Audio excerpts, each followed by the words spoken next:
Hello everyone, welcome to the channel. We have Oscar Piastri on interview, and please don't forget to like this video. I know you didn't have the front wing in Austin, but how much of the lack of race pace can you put down to that? And also, how important is it now for McLaren to get back on top, considering that Ferrari are getting both their drivers up there now as well for the constructors? Yeah. I mean, to be honest, I think our race pace, especially comparatively between the two of us, was very similar. I think even our race pace from the second half of the first stint of the race was on par with Ferrari.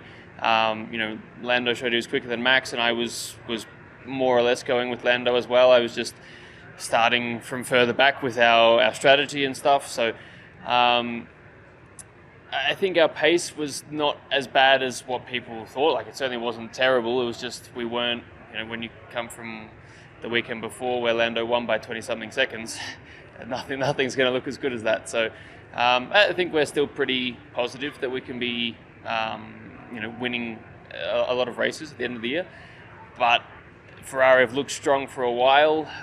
Red Bull looks to be more competitive as well. So the competition is just very, very tight still.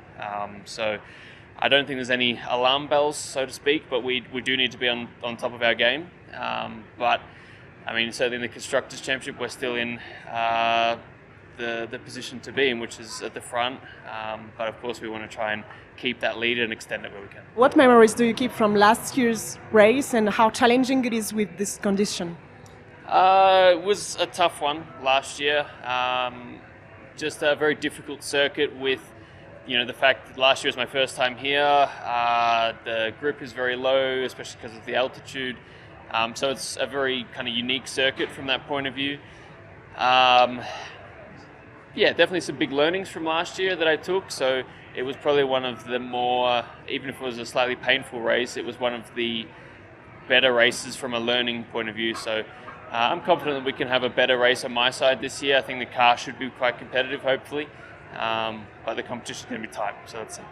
I'd like to ask you about your opinion on all those penalties and incidents from the last weekend. You got one in a sprint, plenty of controversies around. Do you think we need those artificial guidelines, or maybe we should get F1 experienced drivers in the stewards panel, just let them do the job with the common sense? What do you think?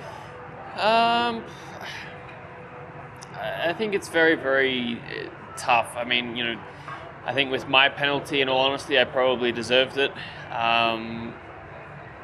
I think with George and Valtteri's penalty, it was a bit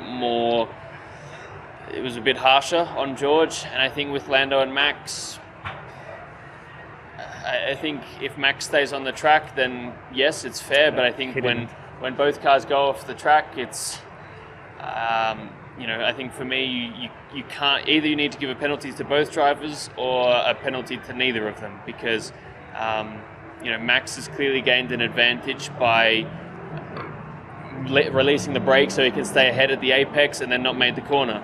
And Lando, would he have made that overtake anyway or not? We'll never know.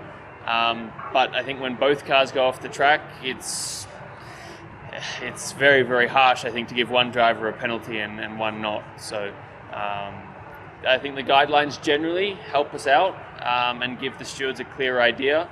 But I think especially when it gets to these really small differences, sometimes, the rules aren't written for every single situation, and they're not perfect for every situation, and sometimes, maybe less is more, I would say. Less is more, I would say. Really interesting.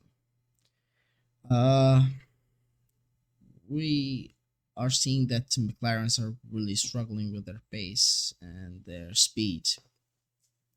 I won't mention anymore why. Everyone knows why. And we will have just to wait and see how they're going to perform at this really hard track. Really hard Grand Prix of the year, because of the altitude that everyone is talking about. And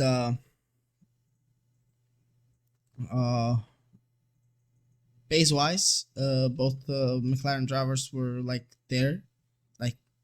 particularly there. Lando was much more faster than Piastri, but he got penalized in qualifying and didn't qualify in good place, and he needed to start way behind. But either way, he got into the points and got a really good point for his team. That's the most he could do. But we'll see how he's going to perform here in Mexico, even though they don't look really promising. But this sport is all surprises. Maybe he will win a race. Who knows? Either way, thank you everyone for watching this video with us. Please don't forget to like and subscribe to the channel. If you have something to add up, comment down below, and we'll see you in the next one.